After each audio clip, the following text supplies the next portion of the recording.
Buenas noches. 93% de los ecuatorianos, 93%, le dijo a Click en una encuesta de diciembre que debe mantenerse la dolarización. 93%. 96% fue el récord en Cuenca de esa pregunta. Sin embargo, hoy afirmamos que la dolarización sí peligra. ¿Por qué?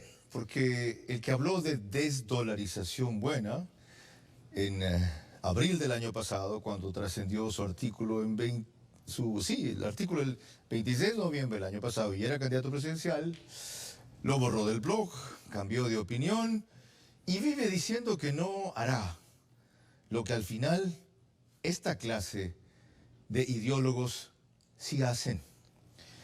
Ya lo vieron en Venezuela, ya lo vieron en Ecuador. Es importante entonces recordar a tiempo que aquello que 93% de los ecuatorianos quiere que se mantenga, sí peligra.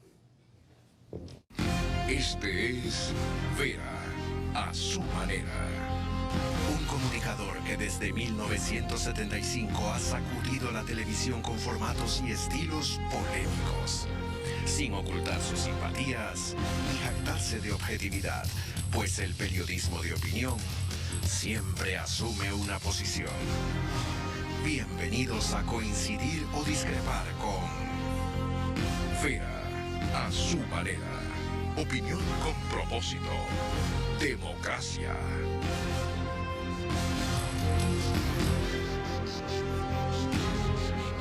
Bienvenidos, 21 horas 3 minutos, estamos en vivo.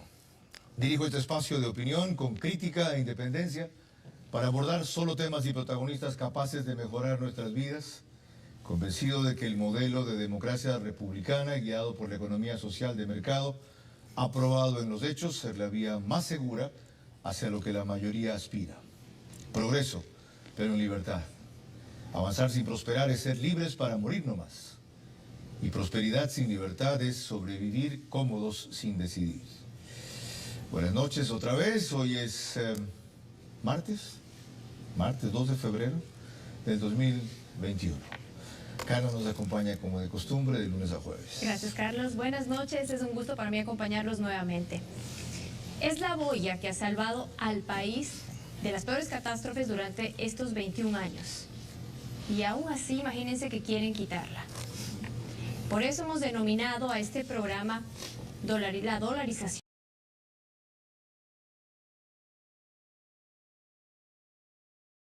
De que se le podría apodar con un nombre al salir de la dolarización al de la nueva moneda. Después, cuando vio la indignación y sorpresa que había provocado su artículo, lo bloqueó primero en el acceso a su blog y presentó una versión modificada que se llamaba dolarización buena. La remataron algunos coediarios suyos hablando de renta básica universal por 400 unidades de la moneda electrónica. Y para colmo, entonces, otra candidatura, la de Chaco Pérez, habló de una propuesta similar en donde en su plan de gobierno se dice que dicha renta básica se podría pagar en dinero electrónico. Entonces, sobran las razones para preocuparse y la necesidad de advertirles. Porque una serie de medidas que no se dice que nos llevan a eso, tienen que ver con eso. Cuando la gente, las encuestadoras le preguntan, ¿usted quiere que se mantenga la oración? Sí. ¿Y está de acuerdo con esto? ¿Está de acuerdo con esto? ¿De acuerdo? También. Lo uno puede llevar a lo otro, pero disimuladamente. Entonces, esos elementos vamos a abordar hoy con estos ingredientes. También tendremos un informe del noticiero de TC con las últimas reformas del Código Monetario que apuntan a fortalecer la dolarización. En nuestro reportaje de contexto hablaremos sobre la importancia de mantener la dolarización en nuestro país y aquellas medidas económicas que pueden ponerla en peligro. Tendremos ahí la participación y la opinión de un docente, tenemos un director de la Cámara de Comercio y también de un empresario. 3 puntos de vista diferentes. Un contrapunto por Zoom entre Dora Ampuero, presidenta y fundadora del Instituto Ecuatoriano de Economía Política, y Nicolás Brito, quien es activista social. En el set tenemos el gusto de recibir esta noche a Mónica Heller, presidenta de M. Heller Group, y directora de la Cámara de Comercio de Quito, tiene un doctorado en jurisprudencia, y también a Paul Palacio, quien es ingeniero comercial de la Universidad Católica de Guayaquil, tiene un MBA en el INCAE y está vinculado al sector forestal, inmobiliario y de mercado de valores. 2107, bienvenidos, doctora, ingeniero. La primera pregunta es realmente de parte nuestra una afirmación. ¿La dolarización sí peligra? ¿Coincide o discrepa usted y por qué? Primero, mil gracias por la invitación, es un gusto. La dolarización se sostiene básicamente con exportaciones, con inversión y con crédito. Si proyectamos una política que pone en riesgo la inversión, que genera preocupación al inversionista, o una política que pone en riesgo la productividad y nos hace menos competitivos en el tema de exportación. Si nos aislamos del mercado internacional y de los organismos internacionales, por supuesto que está en riesgo la dolarización. Paul Palacios, ¿la misma inquietud? La dolarización peligra desde el primer día en que fue instituida, porque los políticos buscan el poder y la dolarización se los quita. Les quita la capacidad para cometer errores monetarios, para cometer errores de populismo, y le transfiere ese poder al ciudadano, quien tiene en el bolsillo dinero con capacidad de compra.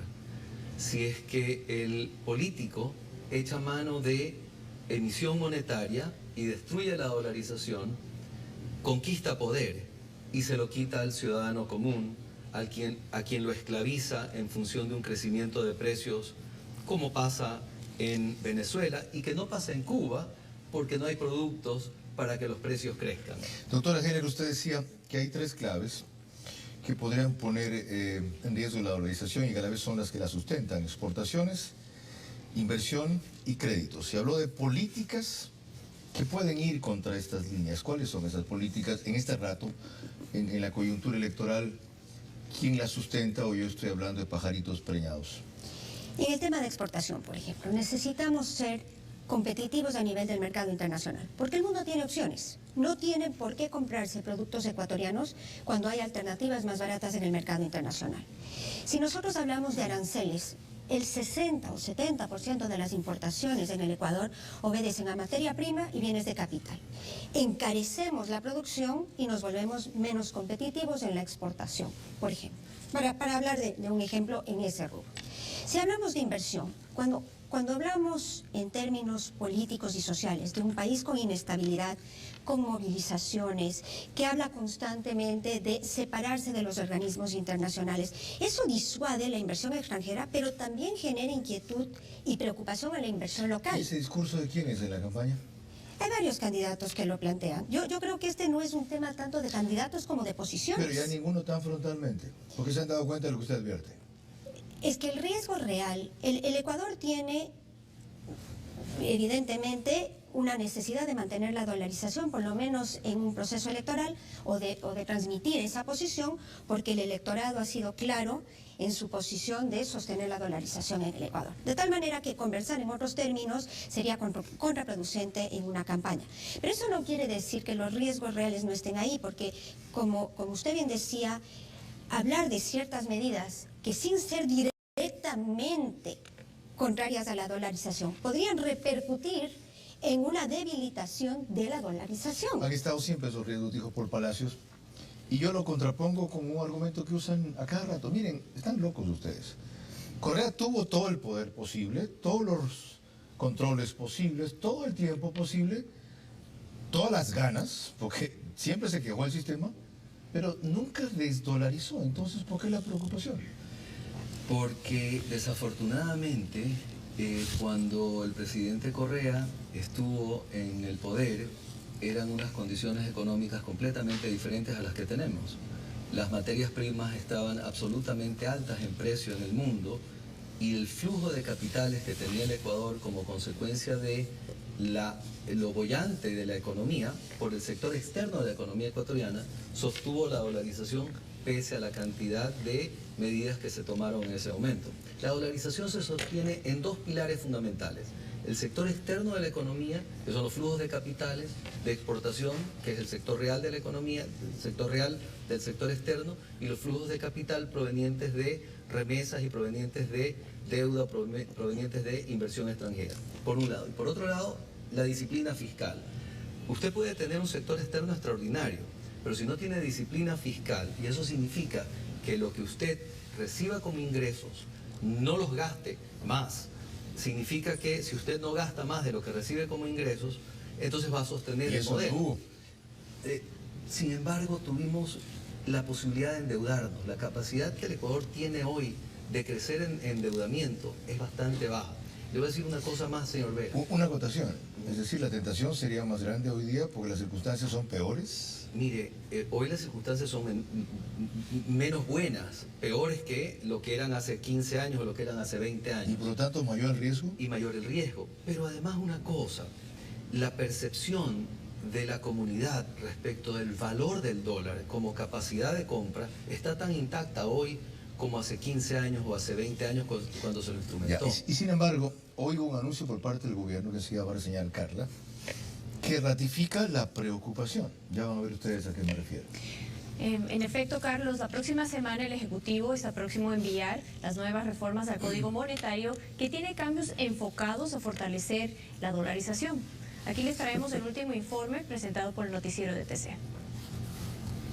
Es oficial, el gobierno tiene listo el proyecto de reformas al Código Orgánico Monetario y Financiero que enviará entre lunes y martes de la próxima semana a la Asamblea Nacional. El presidente Lenín Moreno aclaró por qué nos remitieron antes ese documento. No queríamos que bajo ninguna circunstancia la entrega del Código Monetario y Financiero afecte el tema electoral. Que nadie se aproveche ni en favor ni en contra del tema. El ministro de Finanzas Mauricio Pozo aclaró que la propuesta apunta a fortalecer y defender la dolarización. Habló de transparentar los balances. Eso se perdió en el año 2009 y por eso utilizaron esa plata para prestarle al gobierno y que se gaste hasta en obras con corrupción. Explicó que otro de los objetivos es garantizar la independencia del Banco Central. Con un directorio cuyos nombres son propuestos por el presidente de la República en una terna en la Asamblea, se nominan 5 personas, 2 de ellas a tiempo completo. Que bajo ninguna circunstancia serán ministros ni personas vinculadas a ningún régimen, serán personas técnicas. Pozo dijo además que decidieron no enviar el documento porque el CAL, organismo del Parlamento que tiene que calificar los proyectos, no podía sesionar porque 4 de sus integrantes están en campaña electoral. Patricio Donoso, vicepresidente de la Asamblea Nacional, dijo que eso se solucionará a partir de lunes. Deberá direccionar posiblemente a la Comisión de Régimen Económico para su tratamiento. El proyecto tendrá carácter de urgente en materia económica. Es decir, la Asamblea tendrá 30 días para el trámite correspondiente. Cristian Hidalgo, TC Televisión. 21 horas 15 minutos. Si nadie la quiere acabar, ¿por qué tiene que mandar un proyecto para fortalecer y defender, doctora Geller? A ver, yo coincido, la dolarización está en riesgo. Tan peligrosa es la situación que a mediados del 2020 el mismo presidente hizo un anuncio a ese respecto. Estábamos en una situación muy complicada de una coyuntura nefasta donde la dolarización estuvo en altísimo peligro. Evidentemente tener un banco central independiente de las presiones políticas es fundamental para mantener la dolarización, porque en ese juego de activos y pasivos y de créditos y de depósitos y bonos del Estado, el riesgo real está en que no haya una reserva internacional que respalde todo ese ejercicio. Y si en algún momento hay que pagar todas las obligaciones que tiene el Estado y la reserva internacional, es decir, las deudas que tiene en el exterior, ¿no es cierto?, importaciones, deuda extranjera, etc. Si no hay ese respaldo internacional, ese es el fin de la dolarización. A ver, hay algunas puntualizaciones. Primero, Paul, ingeniero Palacios. Sobre el Banco Central, acaban de decir que la terna la va a mandar el Ejecutivo. Y reclama a la doctora Geller que sea independiente. ¿Qué independiente con una terna que va a mandar el Ejecutivo? Bueno, si es que el Ejecutivo la manda a la Asamblea, de alguna manera hay un contrapeso en la designación. No hay que olvidar que al final del día el Ejecutivo fue elegido soberanamente por el pueblo ecuatoriano y de alguna manera refleja o debería reflejar la voluntad del pueblo ecuatoriano. Sin embargo, usted decía antes, ¿por qué enviar una ley si nadie la quiere acabar a la dolarización? Señor Vera, sí la quieren acabar. Lo que ocurre es que existe rubor para expresarlo. ¿Sabe por qué existe rubor para expresarlo? Porque el 97% de la población ecuatoriana no quiere que se acabe. Y el 97% de la población ecuatoriana va a explotar el día en que alguien destruya la dolarización. Y después podemos hablar de las medidas que se pueden tomar para hacerle daño a la dolarización, desde el punto de vista fiscal, desde el punto de vista monetario, desde el punto de vista laboral, desde el punto de vista de comercio externo, desde el punto de vista de comercio interno, que son claves para que la gente se vaya dando cuenta, desde el punto de vista tributario, para que la gente se vaya dando cuenta de cuál es la conducción que va llevando cualquiera que sea elegido presidente del Ecuador para llevar a fortalecer o no la dolarización. Sí. Porque yo puedo decirle, ¿sabe que yo quiero fortalecer la dolarización? Sin embargo, voy a regalarle la plata del Banco Central a los ciudadanos. Ya. Como en efecto dijo el candidato Arauz. Los ciudadanos van a estar felices, probablemente 15 los $1.000 cuando reciban la plata. Para 1 millón de personas dijo inicialmente que saldrían de allí, pero después de 35.000 millones de los ecuatorianos que obligaría a traer acá. Pero los segundos $1.000 que le den a sus ciudadanos no les van a servir para nada. Y si no, pregúntenle a los venezolanos que están pidiendo plata en las calles ecuatorianas. Proseguiremos en eso. Pero permítame, hay que hacer una puntualización. El dinero del Banco Central tiene dueños. Es decir, el Banco Central no es el dueño de ese dinero. Ese es un dinero de terceros. Entonces, hacer uso del dinero de terceros no tiene sentido tampoco. Está mucha gente de clase media y de clases populares que tienen cuentas en los bancos del Ecuador, que depositan a la vez una determinada cantidad de fondos como respaldo a lo que están haciendo. Así que no solamente tienen los ricos como creen. Carla. Y en este contexto, Carlos y amigos, al regresar vamos a tener nuestro reportaje con 3 visiones sobre la importancia de la dolarización, la necesidad de mantenerlas y los efectos que podría tener el desdolarizar nuestro país. Son las 21:18 y queremos recordarles que si ustedes no van a votar el 7 de febrero, permitirán que otros decidan por usted. Seguimos con Vera a su manera. Estamos en vivo, 21:23, 20 de abril de 2020. Andrés Arauz no se imaginaba que iba a ser candidato a la presidencia de la República. Escribe lo que cité y completo ahora. La desdolarización buena buscaría más medios de pago y encarecimiento de las importaciones. La desdolarización buena no cambiaría la moneda, más bien añadiría formas distintas de dinero. Más medios de pagos quiere decir más liquidez en dólares dentro del país. Implica transitar hacia el uso de medios de pago nacionales para transacciones nacionales, inclusión financiera con títulos valores desmaterializados, con transaccionalidad atomizada por celular, multiplicación de liquidez interna, incluyendo por parte del Banco Central, y generalizar el uso de cámaras de compensación territoriales y sectoriales. En ningún caso implica reducir la remuneración ni la capacidad adquisitiva de los trabajadores, excepto en bienes importados. A propósito de esto, Carla Larrea preparó un reportaje con algunos antecedentes y la trayectoria de este tema. Carla. Gracias. La dolarización ha sido una medida económica que ha salvado al Ecuador de caer en la hiperinflación y que ha dado estabilidad no solo económica, sino también social. Tenemos en nuestro reportaje de contexto la visión de un empresario, Javier Edmundo Gutiérrez, quien es gerente general de Sierra Orgánica, también de Irina Pazmiño, directora de la Cámara de Comercio de Quito, y de Rodrigo Mendieta, docente de la Facultad de Economía de la Universidad de Cuenca. 9 de enero del año 2000. La fecha en que la dolarización llegó al Ecuador. El entonces presidente Yamil Maguad tomó la medida monetaria más radical que ha tenido el país, pasar del sucre al dólar. Antes de la dolarización el país hacía emisión inorgánica, es decir, emitía la moneda sin respaldo. Pero claro, todo tiene su costo y esto era la inflación. 21 años más tarde, la dolarización es popular y aceptada entre los ecuatorianos. Yo pienso que está bien como estamos con el dólar. No vale volver al pasado, pues si estamos bien con esa moneda actualmente, sería de fortalecerla normalmente. El 93.27% de los ecuatorianos están de acuerdo con que se debe mantener la dolarización en el país. Sin embargo, las mismas personas que respaldan la dolarización a veces apoyan medidas que atentan en contra de ella. En la carrera por llegar a Carondelet existen propuestas económicas que podrían significar un golpe mortal a la dolarización. Por ejemplo, el candidato Arauz, dentro de las principales propuestas, ha delineado las siguientes. Financiar la entrega de $1.000 a 1 millón de personas a través de dinero electrónico. Estaríamos hablando de manejar una moneda paralela y en este caso sin ningún respaldo, lo cual sería catastrófico para el país, porque la dolarización está anclada en un soporte que está basado en la producción. Yo creo que va en contra de la lógica que la dolarización necesita para sostenerse. Lo más peligroso aún es que esto daría paso a que, como un gobierno que irresponsablemente quiera manejar el gasto, pues obviamente puede ver aquí una herramienta para poder hacer lo que se conoce como una emisión inorgánica. O utilizar el dinero que el Banco Central tiene en el exterior. Este dinero no es del Estado para que de ahí pueda cumplir sus aspiraciones de ofrecimientos políticos. El único opcionado que siempre estuvo a favor de la dolarización es Guillermo Lasso. Vamos a fortalecer la dolarización y eso es un objetivo claro de nuestro gobierno. No estaremos jugando con un término alternativo. A lo largo de la existencia de la dolarización en nuestro país, también se han adoptado medidas que ponen en riesgo su estabilidad.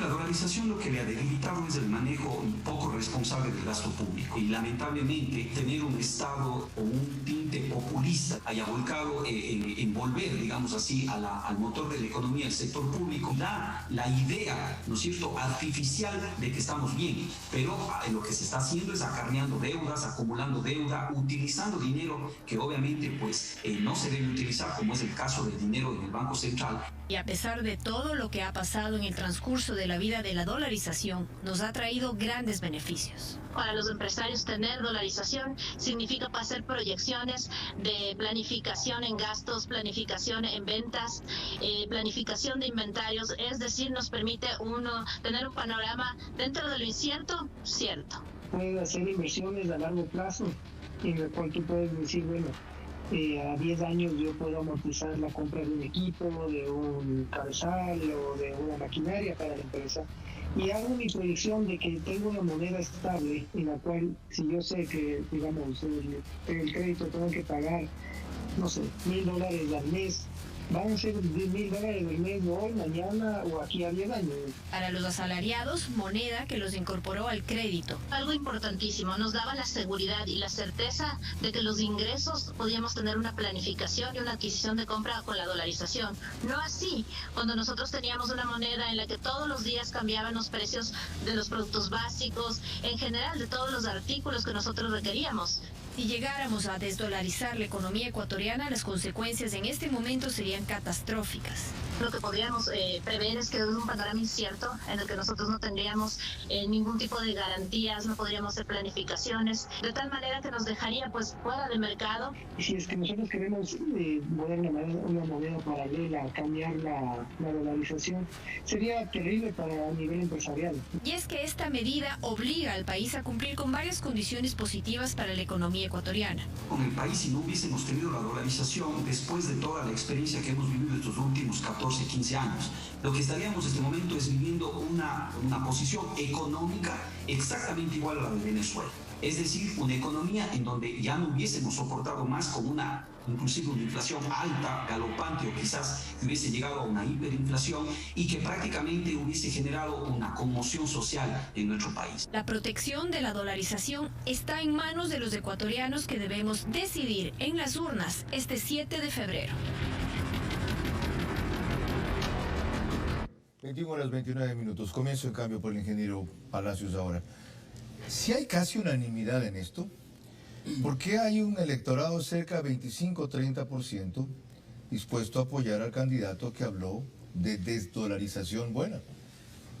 Porque me parece que la mayor parte del electorado que tiene esa tendencia no tiene suficientes elementos para evaluar lo que dice o escribe por un lado y lo que por otro lado recibe como un mensaje mediático. Déselos usted.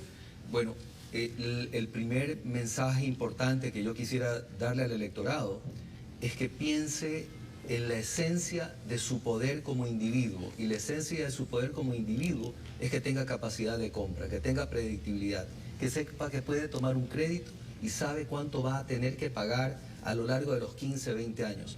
Hace 30 años, salvo por el Seguro Social, nadie le daba un crédito a 10 o a 15 años plazo. para comprar una vivienda. Eso le permitió a gran parte de la clase media, media baja, acceder a eso y a veces a vehículos. Eso le permitió a la clase baja o media tener refrigeradora, señor Vera.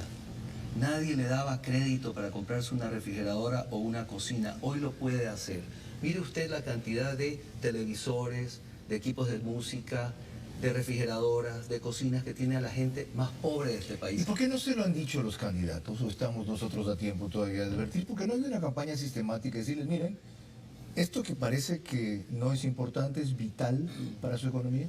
Bueno, yo creo que desafortunadamente hay dos carencias. La una carencia es mostrarle al electorado lo mal que podemos estar si estamos mal, y el hambre es un mal consejero para votar, no estamos bien, y que podemos estar peor. Y la otra, el otro gran mensaje es que sí podemos estar mucho mejor si nosotros tomamos como país las medidas de disciplina fiscal, de apertura, de llamado a la inversión extranjera, de estabilidad de largo plazo, de evolución hacia una economía más liberal. Sin duda vamos a estar mejor como país. Ciertamente no lo han hecho. Y por eso el reto de asumir este espacio y la invitación a ecuatorianos como ustedes para que hablen lo que otros han callado. Y en mi caso de ser anfitrión de personalidades así. Antes, doctora Heller, de proseguir en la misma línea, leo una segunda parte de este documento que es increíble. La desdolarización buena enfocaría el poder del Estado en los controles de la salida de divisas, del famoso timbre cambiario. Para poder sacar dinero del país, los importadores o quienes quieren fugar capitales al exterior o a paraísos fiscales offshore deberán adquirir el derecho de sacar el dinero del país. Ese derecho es transable y tiene un cupo fijo pero ajustable concedido por el Estado. El cupo es vendido por el Banco Central. En los hechos, esto desdolarizaría la salida de divisas de los ricos y de los importadores. Según los cálculos realizados, el cupo de la salida de divisas podría comenzar costando 27 centavos por cada dólar.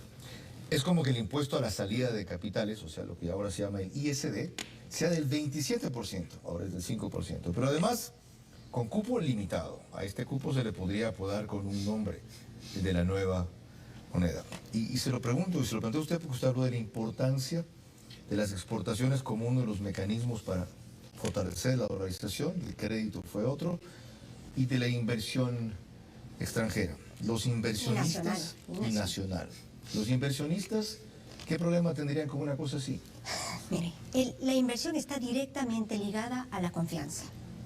El inversionista, por su propia vocación, corre riesgos de su patrimonio, de su capacidad, de su costo de oportunidad, porque si invierte en su empresa privada deja de recibir un ingreso fijo en un trabajo.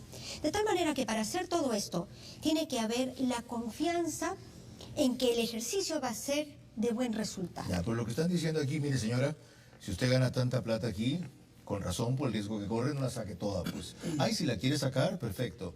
Por cada dólar que saque va a pagar 27 centavos. O, como es ahora, 5%, le vamos a cobrar 27%. Por lo tanto, usted no lo va a querer hacer, va a tener los dólares que produce aquí, invertirlos aquí y habrá más empleo y prosperidad. Primero, la medida de poner un impuesto de salida de capital tiene como efecto paralelo la carga al ingreso de capital, es decir, funciona en ambas direcciones.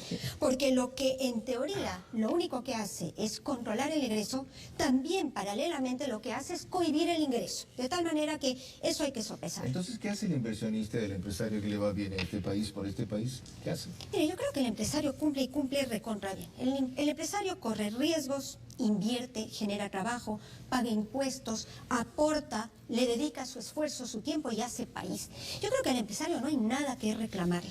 Y de hecho, el gran empleador en el ecuatoriano es el sector privado. 9 de cada 10 empleos son del sector privado. Y tan mal está satanizar a la empresa privada que el Estado, con una fórmula paternalista de proteger el sistema donde el Estado es el gran generador de empleo, lo que ha producido es que 7 de cada 10 ecuatorianos no tienen empleo pleno. Ingeniero, Palacios lo hizo Chávez en Venezuela. ¿Cómo le fue? Es más, dijo, y también ya aquí ha habido una insinuación, que si hay viviendas que tienen cuartos desocupados, los pueden tomar.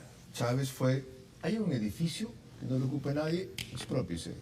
Una fábrica que este rato está parada, exprópiese. ¿Cuál es el problema con eso si hay gente que tiene bienes y no los pone a producir o los tiene ahí desocupados? Señor Vera, usted antes hacía la pregunta, ¿por qué razón no debería ponerse un ISD alto de 27%? Yo yo pasé buena parte de mi vida en el campo, y en el campo hay un dicho que dice, cuando el caballo es de uno no hay por qué amarrarlo. ¿Por qué razón alguien pudiera querer llevarse plata del Ecuador si es que en el Ecuador hay futuro, y en el Ecuador hay posibilidades de generar valor, y en el Ecuador hay rentabilidad, y en el Ecuador hay la posibilidad de generar expansión económica y empleo? La única razón es porque esa persona, cualquiera, no el rico, también el pobre, porque el pobre también tiene familia en el exterior que le puede decir, no me mandes las remesas, quédatelas ahí y ténmelas durante un tiempo, porque cuando tú las mandes valen 27% menos, que es lo que el gobierno me está imponiendo si la quiero sacar después. Lo que nosotros tenemos que hacer no es poner trabas a la salida de capitales, porque las trabas a la salida de capitales, como antes decía la doctora Heller, al final del día terminan siendo trabas a la entrada de capitales. Lo que tenemos que hacer de alguna manera es transparentar la posibilidad de que cualquiera que quiere llevarse su plata se la lleve en cualquier momento, porque al final del día no es plata del Estado ni plata del gobierno, es plata de la persona. Una sola afirmación suya quiero rebatir. Al empresario no hay nada que reclamarle, no, tampoco así. Hay algunos que evaden impuestos. Pero eso, ahí ya está hablando de la ilegalidad y no de género. Hay otros que se aprovechan de la flexibilidad laboral, al incumplidor de ley, tiene que sancionarle la ley. Pero ese es un caso puntual donde amerita ser juzgado con el esquema legal que el país tiene para esos casos. Pero eso no genera bajo ningún criterio un concepto que puede ser aplicado a todo el mundo. ¿Por qué este resentimiento contra los empresarios y contra los ricos? Mire, ¿Se generan 9 de cada 10 empleos? A ver, yo creo que es fácil encontrar un chivo expiatorio. Y el empresario es un buen chivo expiatorio. ¿Por qué no? Es decir, es un mensaje que cala bien, que es de aceptación y gusto popular, afecta a un porcentaje más reducido de la población. No sé si la ven a usted. Locuaz, guapa, elegante, inteligente, próspera. Envidia. Mire, yo creo que el empresario ecuatoriano es un buen empresario en la gran mayoría de los casos. Y ejemplo de eso fue, por ejemplo, el terremoto. No hubo que pedirle nada al empresario. Inmediatamente, al día siguiente, solidariamente, sin beneficio y sin obligación alguna, el empresario ecuatoriano y en general la sociedad civil ecuatoriana fue absolutamente solidaria. ¿Sabe usted lo que hizo este señor en la pandemia? Este señor no. Se lo cuento. Ese sonroja. Por eso está aquí invitado. Paul Palacios coordinó el esfuerzo y se esforzó directamente con una cantidad de empresarios privados para canalizar alimentos, asistencia médica, medicina, una cantidad de personas en el Ecuador, miles, millones que salvaron vidas. Procedió con esa sensibilidad y conciencia social. ¿A cambio de qué? A ver, ¿Cuánto ganó? Eso fue ¿Cuánto le pagaron? Tema voluntario. ¿Cuánto tiempo dedicó? Carlos, ¿cuántas empresas ayudaron? Yo no hice nada que no haría cualquier persona en mi posición de poder ayudar. Y mi responsabilidad como ciudadano, como ecuatoriano, como persona que quiere este país, como persona que juró la bandera... ¿Quiénes le dieron lo que repartió? El sector privado fundamentalmente, fueron empresarios, fueron decenas de voluntarios, fueron gente muy generosa, y al final del día somos todos ecuatorianos, ¿no? Cuando hay problemas, cuando la gente estuvo en 1995 en el CENEPA, los civiles agradecíamos a aquellos que estaban poniéndole el pecho a las balas, y al final del día ese es el Ecuador, un Ecuador diverso. Lo digo, esto no estaba en el plan, pero ya que hizo la doctora Heller esa mención, yo hago ese reconocimiento, porque me place y me enorgullece decirlo a quien está aquí para hacer eso. ¿Ya? A propósito de la labor social de los empresarios calladitos, sin ninguna publicidad. Carla, proseguimos. Al regresar nosotros vamos a tener un contrapunto por Zoom entre Dora de Ampuero, quien es fundadora del Instituto Ecuatoriano de Economía Política, y también Nicolás Brito Grandes, activista social. No equivocarse en estas elecciones depende más de quienes menos van a ir a votar o piensan ir a votar. Son las personas de 50 años o más. no nos priven de su experiencia. Estamos en vivo y son las 21:40. Seguimos con Vera a su manera. 21:45, ¿correcto? Seguimos en vivo. La dolarización sí peligra es el tema. Y se lo proponemos al economista Dora de Ampuero y a Nicolás Brito Grandes. Buenas noches a los dos, bienvenidos. Tienen 1 minuto para cada intervención. Aprovechen, no interrumpo yo. A los 10 segundos les recuerdo 10 segundos. Y si se cumple el minuto, el audio del micrófono se cierra. Así que, ¿peligra o no la dolarización? Economista Dora de Ampuero, adelante. La escucho.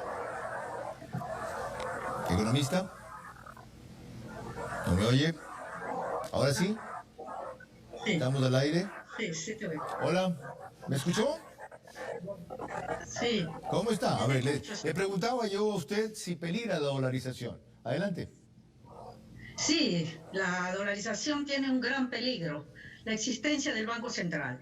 Debiéramos eliminar el Banco Central. Tenemos siempre esa espada encima de nosotros, la existencia del Banco Central, porque ese contubernio entre la banca central y el gobierno y el Estado es muy grave. Estas teorías que del gasto público tan grande que se nos metieron a los economistas, los keynesianos, que hay que gastar. Entonces, el gasto público, ¿cómo se hace cuando no se tiene el poder de emitir dinero? Entonces, hay una desesperación realmente siempre del Estado por emitir dinero. Entonces, el gran peligro que nosotros tenemos siempre es la existencia del Banco Central. Si en el Banco Central nosotros pudiéramos andar en otro camino, desgraciadamente nos quedamos 10 segundos. Cuando nosotros implementamos la dolarización. Debió haberse eliminado el Banco Central como primera cosa. Gracias, economista. La misma inquietud para usted, Nicolás Brito Grandes, adelante. Bueno, la dolarización peligra porque hay demasiado flujo de dólares que sale del Ecuador y dependemos mucho del petróleo. Los diferentes gobiernos nos han preocupado de hacer eficiente el sector agropecuario, especialmente en el pequeño y mediano agricultor. Y entonces, con una competencia de afuera, va a obligar a que todos los productos agrícolas compremos, especialmente los que somos ineficientes. Entonces eso nos puede llevar a un peligro, que es subsanado si se dan las reparaciones correspondientes. El gobierno tiene que tecnificar la agricultura, esa es la clave para sostener la dolarización. 10 segundos. Y tiene que ver la manera de que no salga tanto dinero a través de las inmigraciones que llegan al país. Gracias. Economista, hoy día el Banco Central, el gobierno a través de Mauricio Pozo ha anunciado una ley económica urgente, no para desaparecer el Banco Central, sino para cambiar la forma de integración de sus elementos con independencia del Ejecutivo, aunque el Ejecutivo es el que nomina la terna. Recuerdo que en una democracia como los Estados Unidos, el Ejecutivo propone nada menos que los jueces para la Corte Suprema. ¿No le parece eso ya suficiente en vez de suprimir el Banco Central?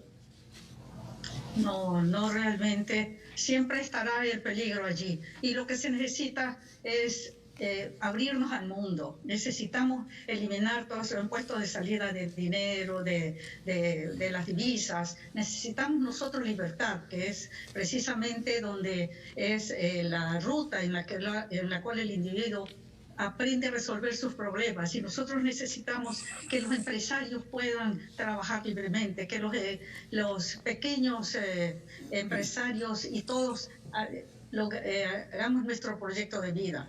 Eso es lo que significa la libertad. Y ahora, con todas estas barreras que existen para la salida del dinero, para la entrada del dinero, cuando se prohíbe la entrada del dinero, es lo mismo que, como dijo Palacios hace un rato, es lo mismo. No se pueden poner estas barreras.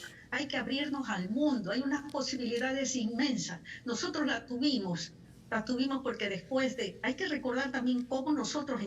Ciertamente, gracias. Y tanto es esa parte, disculpe que el audio automáticamente se cierre aquí al minuto, que usted fue parte del foro económico que propuso la dolarización del Ecuador, eso es importante recordar. Nicolás, prosigo con su minuto. Dijo usted que el problema de la dolarización o peligra porque salen muchos dólares y a la vez una de las cosas que reclamó, hágase un poquito a su izquierda, se me está saliendo el cuadro. A su izquierda un poquito, Nicolás, no, al revés. Ok, gracias. Ok. Y dijo primero que el problema es que salen muchos dólares y luego que lo clave es fortalecer el sector agropecuario. ¿Por qué salen muchos dólares y cómo fortalecer el sector agropecuario? Mira, salen dólares porque la mayoría de los inmigrantes que vienen de los países socialistas solamente vienen a producir aquí, pero sacan su dinero, no vienen a invertir aquí. Y es lo mismo que cuando los ecuatorianos se fueron a España o a Italia. Nos sobrevivimos con esas remesas, pero no estamos obligados a ser iguales o recíprocos con el tema de los migrantes que vienen de los países socialistas, de Venezuela especialmente. Debería haber una manera de que esos dólares no salgan. El gobierno tiene que ver, ese es un problema social. Y el tema de la agricultura es fundamental, porque con el acuerdo de libre comercio, el gran productor norteamericano se va a comer al maicero ecuatoriano, al arrocero ecuatoriano seguramente, entonces no hay que esperar que llegue a ese punto, sino hacer eficiente el sector. Gracias, Nicolás. Aumentar productividad y competitividad. Gracias a los dos por sus importantes y breves criterios, tan cortos como profundos. Carla. Al regresar vamos a tener la profundización de este tema con la última parte de la entrevista de Carlos, donde también podré realizar un par de preguntas. Gracias por seguir acompañándonos y quiero insistir en algo. No equivocarnos en estas elecciones está más en manos de aquellos que menos piensan ir a votar, que son personas de 50 años o más. No le priven al Ecuador de su experiencia. Estamos en vivo y en directo y son las 21:52.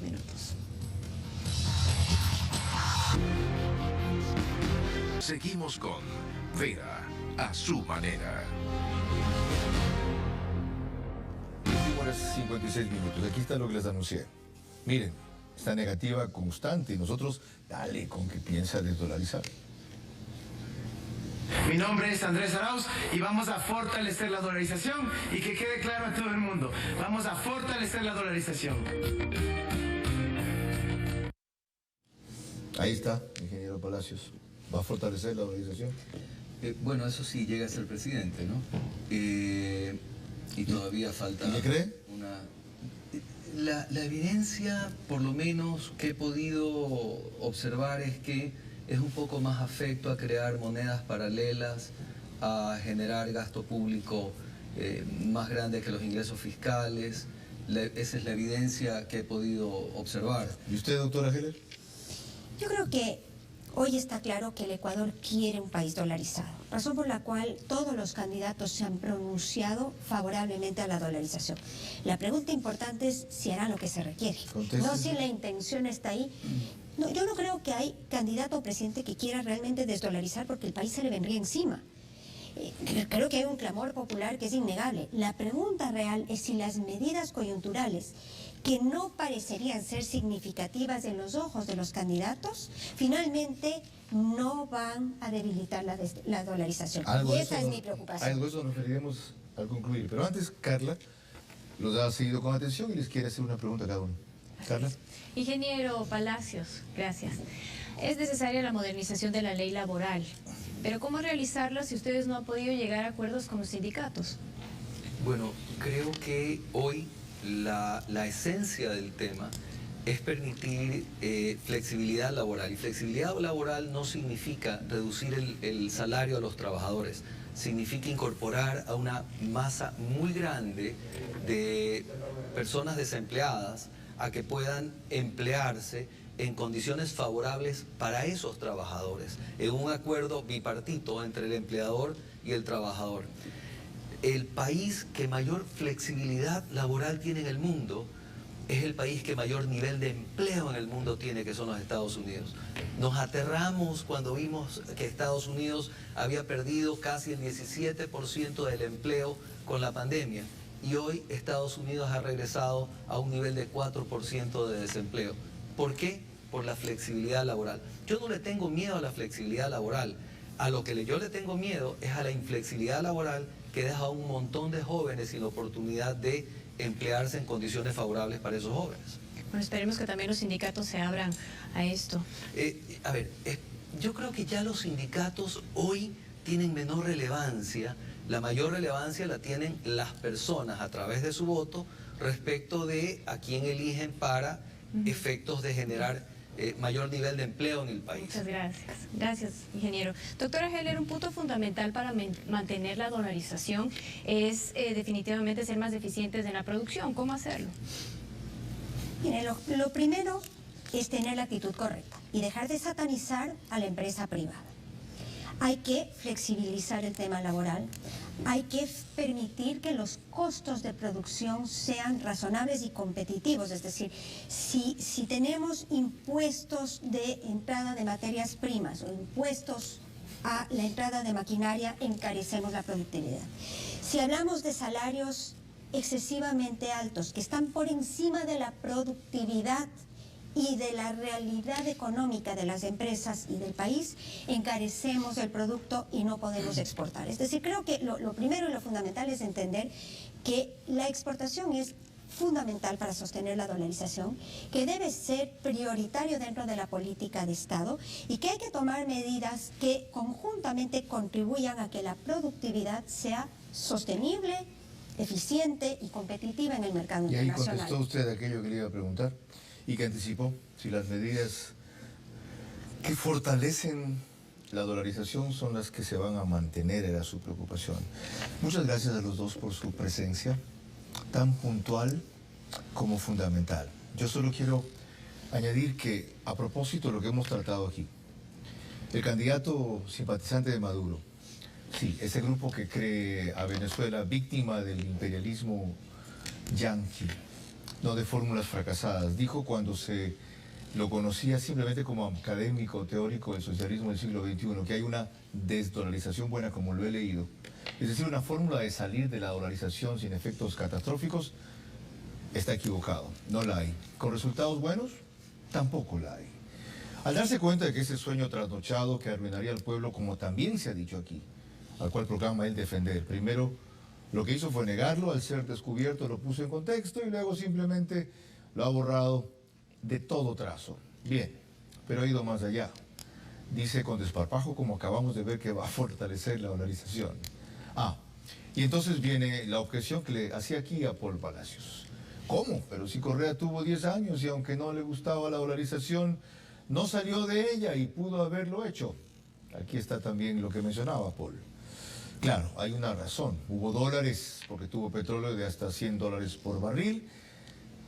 Petróleo que hace poco cayó hasta 16 el barril. Hoy no hay plata, por la que el correísmo corrupto saqueó, por la deuda que Lenín Moreno aumentó, porque Correa desapareció los fondos de emergencia, porque la pandemia nos remató, mientras la corrupción siguió, aunque de mucho menor volumen, de mucha mayor visibilidad. Consolándose algunos porque esta vez se la denunció, se la persiguió y unos cuantos capos terminaron presos o prófugos. Entonces hoy, como decíamos aquí, la tentación es mayor y la ignorancia peor. Mejor dicho, el dogmatismo.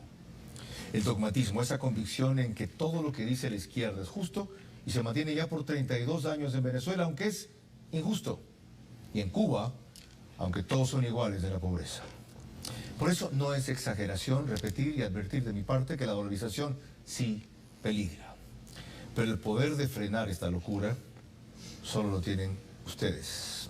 Está en ustedes. Ese poder se ejerce yendo a votar. El riesgo de contagiarse de COVID es menor al riesgo de tomar otra vez el camino hacia Venezuela. Será un día de miedo e incomodidades el 7 de febrero, sí. Pero serán días de terror y más pobreza, de reinado del narcotráfico y la inseguridad, si a estos nostálgicos de la desdolarización se les da la oportunidad de perder cable a tierra al llegar a poder, como ocurrió ya. La decisión, repito, es de ustedes.